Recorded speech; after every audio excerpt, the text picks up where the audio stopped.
The fifth kind.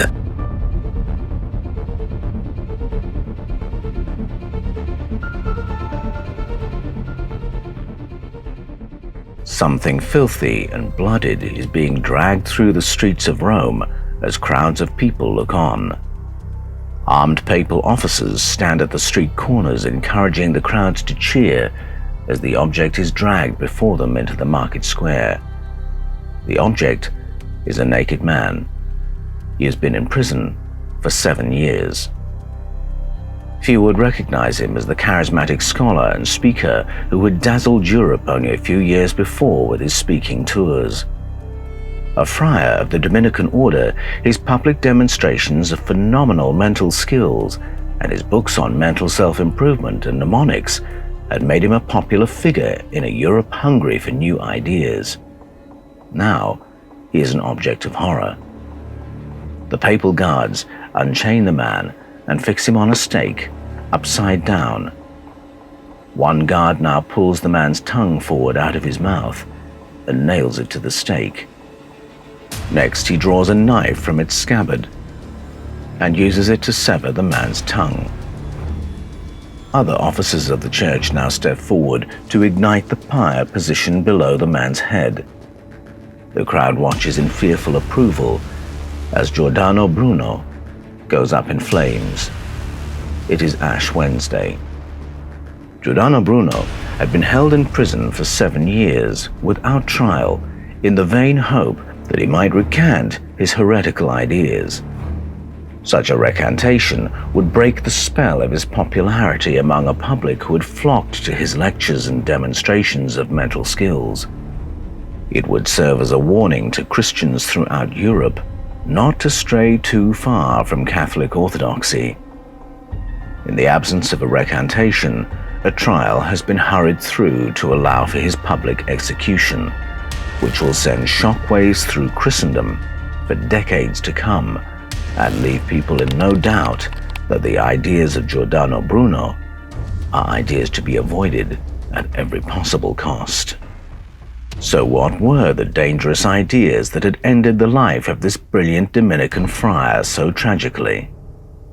Giordano Bruno was a very popular public speaker, and people would go and see him speak in the same way that people would go and see someone like David Blaine or Uri Geller or Joe Dispenza, and they would go to figure out how is he doing this, because he had these phenomenal mental skills. He was very popular with the public for those reasons, but he offended a number of stakeholding theologians, and he did that by his conversations about consciousness. He had written books on mnemonics, which is about accessing the power of human memory, and he had a great interest in raising the power of human consciousness. He had got this by probing the works of Plato and the intellectual children of Plato. And in those studies, he had reached some other powerful conclusions. He was attacked in Britain for being a follower of Copernicus. Giordano Bruno had become convinced that the planet Earth orbits the sun, not vice versa. And that when we look into the night sky and see stars, what we're actually seeing is other suns like our own, which have planets like our own orbiting them. And that maybe those other planets are home to other people like ourselves, other life, other civilizations. And that was regarded as completely unacceptable. The classic Orthodox Christian view is that creation happened at a fixed point and created a fixed creation. Giordano Bruno had a different view, and that was that creation is ongoing from an infinitesimally 0 point, as we would call it today, and that the universe is expanding infinitely.